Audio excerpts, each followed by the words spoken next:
What's going on, dudes and dudettes? This is your boy, Intergalactic Brew. Been gone for a minute. Seems like forever since I last did a mixed martial arts video. First and foremost, before I get into my video, which is going to be an MMA video previewing the Strikeforce Chicago card this Saturday night on Showtime. Fedor Emelianenko versus Dan Hendo Henderson in a special heavyweight attraction. I just want to say I appreciate all of the comments that I've been getting from my Chael Sonnen video, whether it's been constructive, positive, or negative.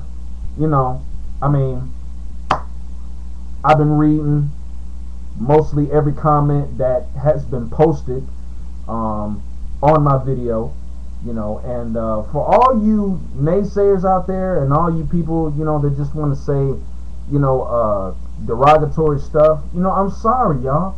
I can't help it. I just can't bite my tongue for y'all. That's not how my mother and my father raised me, My mother and my father are straight shooters, so I'm going to be a straight shooter. You know what I'm saying? And, if y'all skin is too thin, and if y'all are too sensitive to handle that, then frankly, y'all don't need to be posting any comments on my videos, because I'm going to say however I feel, whether that's in a good way or in a bad way. And y'all just going to have to recognize that, because that's just me. That's just who I am. Intergalactic Brew, baby. That's how I do it, So either you respect it or you neglect it. Bottom line. But anyway, that's square biz. Let's get down to the real matter at hand. This is Strikeforce Chicago we're talking about here. This is a big event, man. This might be besides the heavyweight Grand Prix and stuff. As a matter of fact, I'm gonna make a video of that maybe tomorrow or something concerning that with the whole Alistair Overeem deal and all that. So y'all be on the lookout for that video. But back to this video. Like I said, this is probably going to be one of the biggest pay-per-view events of the year besides the heavyweight Grand Prix. What is it? Semifinals we're at now? Yeah, semifinals in Strikeforce. And this is a very intriguing fight between Fedor and Hendo, because with Fedor, a lot of questions and a lot of criticism about him are going to be looked at heavily in this fight. I know one question in everybody's mind is, has Fedor really dedicated himself and really taken time to really expand his skill set to be a even better, well-rounded mixed martial artist than he was before? The one thing that I know everybody's going to be keeping a very close eye on is, has he improved his technique standing, and how has his mat skills improved? And I'm pretty sure if Hendo doesn't decide to test his mat abilities, I'm pretty sure he's going to be testing his stand-up abilities for the most part. So we'll have to see. But more on that main event here in a short. Okay, let's get down to the first fight of the evening. We have Scott Hands of Stone Smith taking on, let me know if I say this right, Tariq Saffiedine. I don't know if that's right. Tariq, sorry if I mispronounced your name, buddy. These newbies, y'all just be throwing me off. But anyway, let's take a look-see at Mr. Saffiedine. Okay, this is a welterweight fight. He's from Belgium. Probably knows Jean-Claude. Or then again, maybe not. But, okay. He's from Belgium. His nickname is the Sponge. Very interesting nickname there, Mr. Safadine. From what I see, he's a pretty well-rounded fighter. In jiu-jitsu, he's got a karate / Muay Thai background, and he's from Team Quest. Okay. He has an amateur kickboxing record of 12-1-1. Very nice. He's a black belt in karate. So he seems to be a pretty well-rounded fighter. He's got a record of 10-3, 1 by knockout, 5 by sub. Very cool. And just taking a little look at his kickboxing record here, he's 14-1. So he's a pretty established guy. So basically, what it looks like based on my evaluation of Mr. Safadine is we're going to have ourselves a good old-fashioned stand-up fight. We all know what Scott Smith's, MO is going to be coming into the fight. He's going to want to look to keep the fight standing. He's going to want to push forward on Safadine the whole time, let his hands go till he lands that big shot.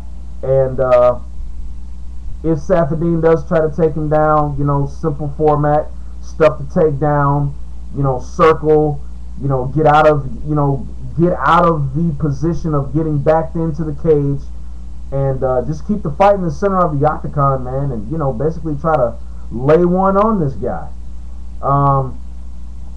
Safadine, being that he is the more well-rounded fighter, he could, basically dictate where the fight is going to go, being that he's good on the mat, he's good standing.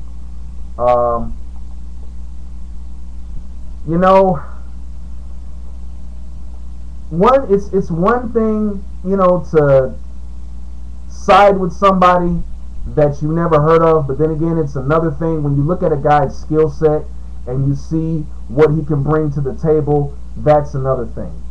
And looking at Scott Smith and looking at this Safadine guy, his skill set looks sexy, his record looks sexy, and the team that he's with, Team Quest, that's a very sexy camp too.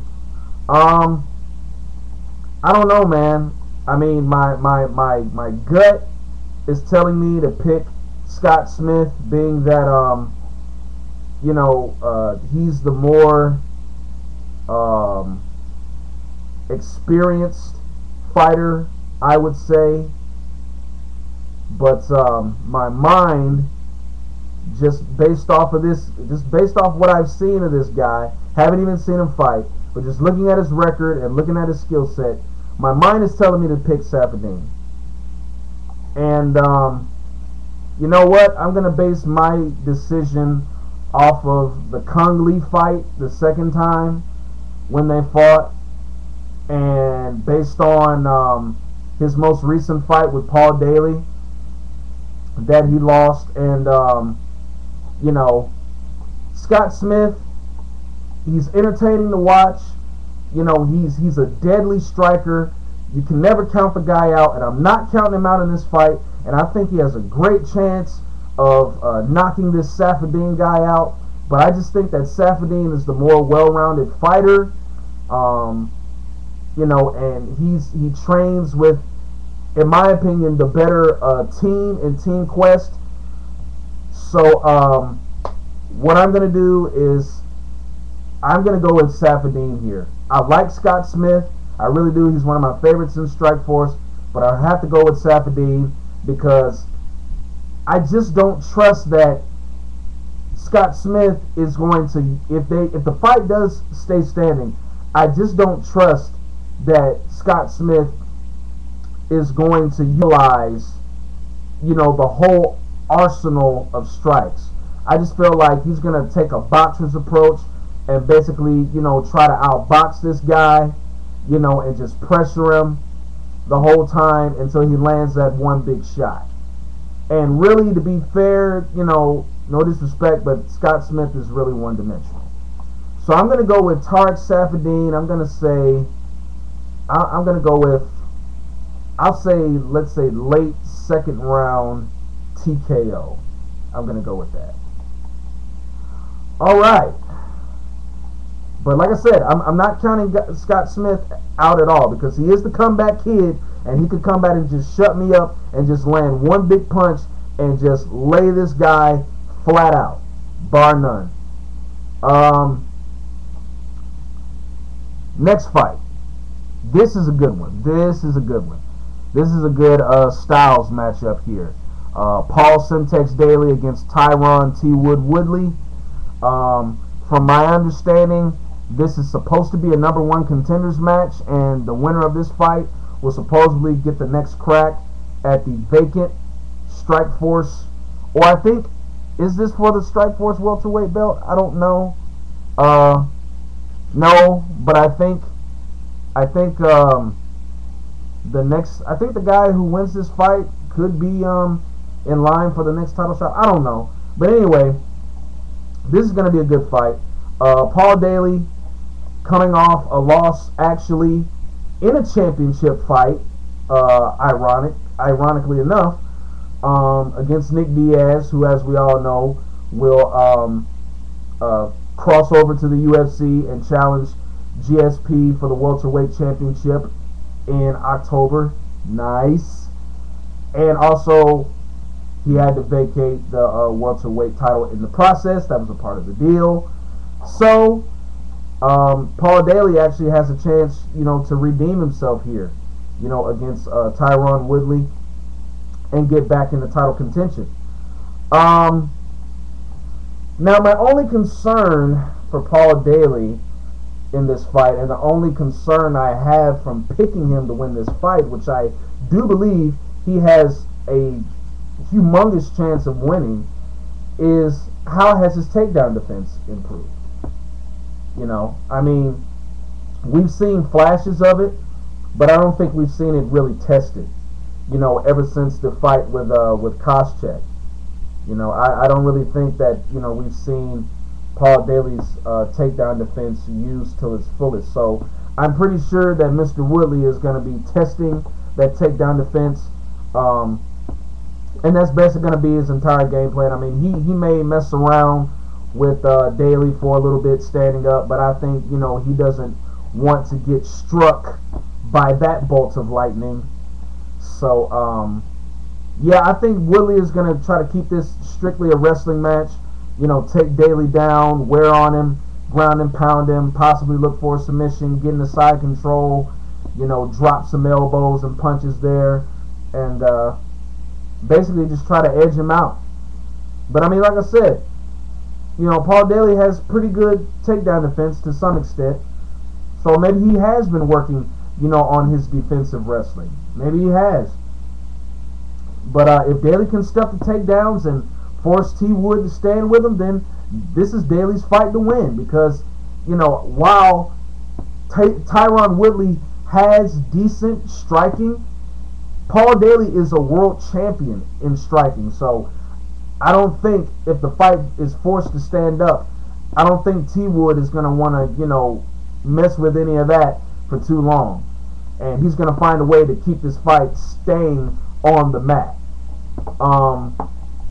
Now, with that being said, what I think is going to end up happening is, I think that T. Wood, because T. Wood is a powerful guy. Let's not get it twisted.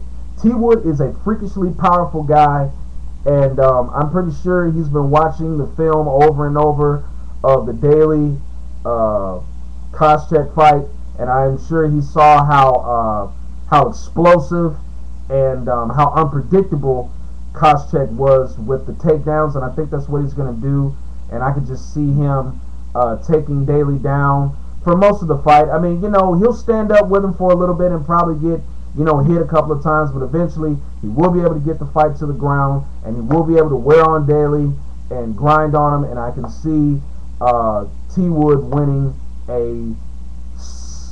I'll say split decision. I go with Tyron Woodley split decision.